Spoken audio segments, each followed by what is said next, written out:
you. Oh, this is so, it was like somebody pouring your wine for you or something. No one ever does that. That was really, really sweet.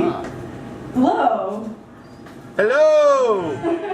Thank you so much for having me. This was such a beautiful open mic. Ian, your music was so wonderful to listen to.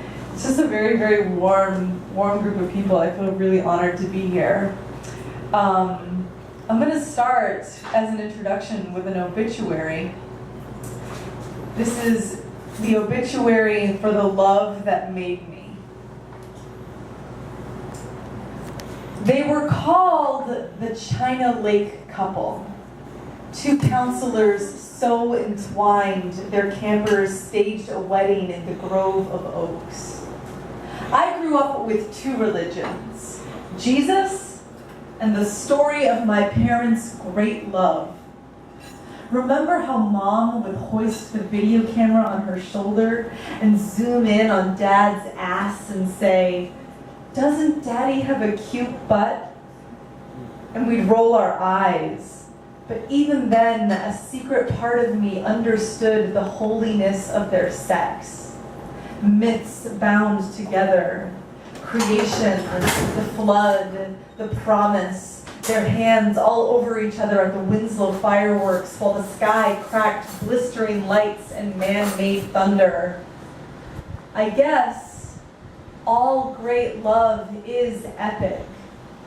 Just as false gods have had their turn too, to be worshipped and left behind. Woo!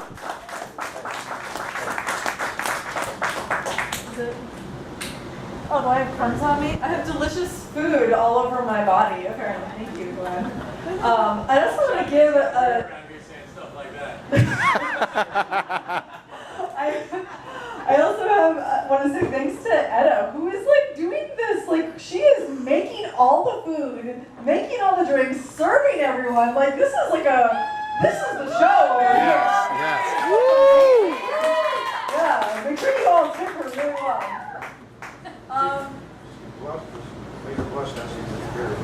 So when I was 16, my father married a woman from Russia. And that's what this next poem is about. It's called The New World, after Langston Kerman. And then my father learned his wife's native tongue and turned into a brightly painted nesting doll and bathed in vats of borscht and vodka and ran for town council again, but this time as a socialist, and won, and trashed his genealogy notebooks traced back to the Mayflower, and picked up War and Peace, and stopped saying America, and stopped ordering his mother-in-law like a servant or the family dog, and learned how to wash dishes, and renamed my brother Alyosha, and began to pray to a god across the ocean. But he still has that girl who works at his front desk, the one who is always younger than me, and when he texts her or touches her shoulder, it's in English.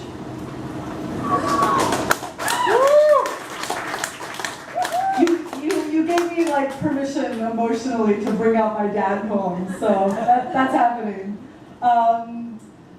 This next poem is for my sister, Amy Rose. Don't step outside, you'll make the stars jealous. Roy Parker actually said that to my twin sister when we were 16. I was there. It didn't work. People fall in love with Amy Rose like they are all 8 years old, and she is an ice cream truck, and it is always July. Except October 2005, when the guitar player broke her heart and she dressed up as Miss Havisham at our literary-themed Halloween party, and I laughed with her and cried. My first memory of us crying together was when our mom read the story of Cain and Abel out loud, and we hugged and vowed we'd never kill each other. Last week, I woke her up on the couch so she'd go to bed, and she rolled over and whispered, "Don't ever to die, April? I said, of course I'm going to die. I just hope it's before you. Because I am much more selfish than Amy Rose. If we were a gender stereotyped old couple, she'd be the capable woman telling jokes at my wake, but I'd be the feeble man mumbling her name over and over like it was the only word I ever learned after we lost the language we taught each other in the womb. She hates it when I talk about the womb. Once we watched the fireworks on Damariscotta Beach, and a meteor shower occurred simultaneously behind our dazzling Prometheus tricks here on Earth. And after the last explosion, everyone packed up their blankets and coolers, but Amy Rose and I dug our toes in the cold sand and watched the falling stars die. And we didn't make wishes.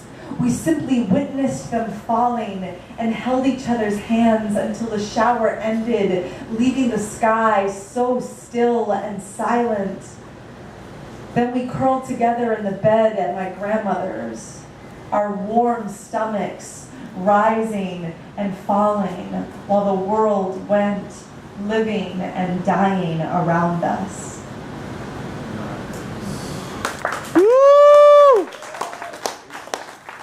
I do have an identical twin sister. So if you see somebody that looks a lot like me, she's an actor and a comedian. Like, my sister's always making fun of me because I'm really not funny and she's hilarious. And like, we do this thing where she'll make a joke and then I'll like kind of repeat it, but like a worse, like a watered down version of it. And the other thing that happens, does anyone hear a twin? The other weird thing that happens when you're a twin, and luckily we don't live in the same city right now, but the last time when I was still living in Boston, she had a crush on this girl who worked at our local coffee shop.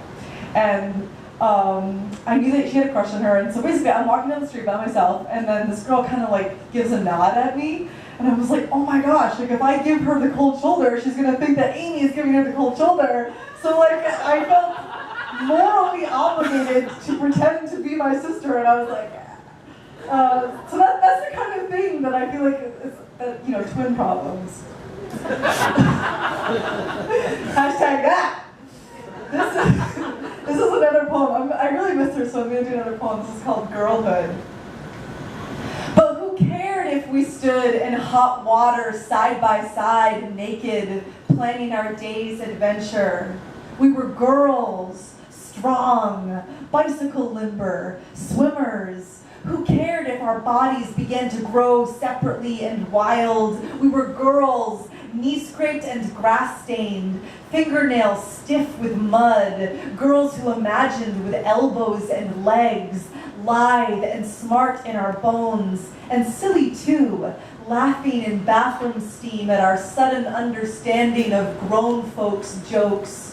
Who cared if one of us might bleed first and the other hide her jealousy unnamed? Who cared if we wanted to share everything until the day, as we swept our hair into bright towels, our brother knocked and said, Christy from school came by to play, but I told her you guys were in the shower. And before he even told us she laughed, we knew. And just like that, it was over.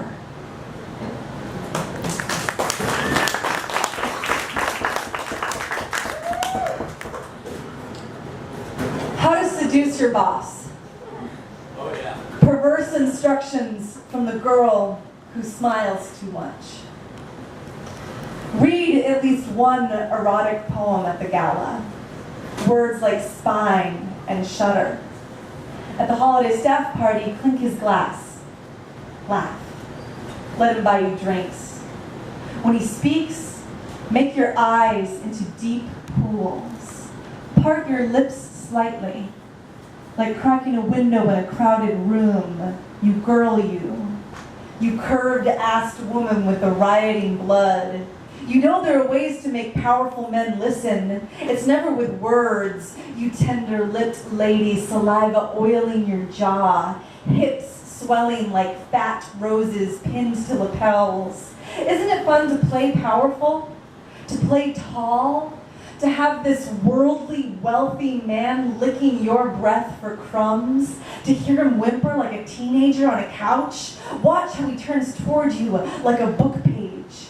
Notice how you feel like an author, like you are writing the story. But when he tells you to meet him back in his office, ask yourself, what happens next? Because when he begs you to beg him to lick your pussy, you'll hear yourself beg him to lick your pussy in a voice bright as a commercial advertising soap. You'll convince even yourself, and his hands will move fast. Your skirt will fall like a stack of paper off the desk. This isn't a game, girl. You girl, you. It never was, but you're terrified to lose, so when he says please, you won't complain about the cold cement floor. You'll lie, flat as a contract. And when he asks to stick it in you, you'll realize you are the book now, pulled from the shelf, split open in his hands. You wrote this, you'll think, your tongue motionless, a rose petal curled on the dance floor. It'll happen quick as a paper cut, barely mentionable. If he asks you to put this in one of your poems, do. Yeah! Woo!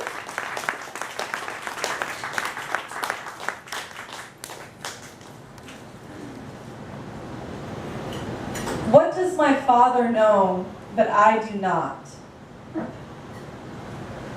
When Dad scooped the baby gerbils and their mother from their cage and placed them in a shoebox and buried it in the snow, did he balance it steady like the collection plate at church, or swing it one-handed like a box of donuts? Did they slide to one end in the tilting dark like passengers tossed on a sinking ship? Were they asleep or full of spastic noise? 11 high-pitched squeals, 44 fists of claws scratching the cardboard walls. Did he plan where to bury them or decide last minute? By the treehouse or the mailbox or near the pond with a broken washing machine? And did he dig a hole or just heap piles of scaly snow over the top? And did he use a shovel or his hands? Were they bare or did he wear thick gloves? And was he muttering prayers or whisper something true he never told us? And was it in the heat of madness after a phone call from Mom? Should we blame ourselves? Should we have kept them with the kinder parent? Can I say I have a kinder parent? It was the humane thing, he muttered, his voice heavy and confident, a garage door rolling shut. When he left the room, my brother and sister and I huddled in my bed and shrouded a blanket over us. If God had lifted my mattress with one hand, we would have slid to the headboard, limbs smashed together like dolls in a suitcase. If God had buried us in the snow below the world where parents decide the fate of the weak, would it have been humane?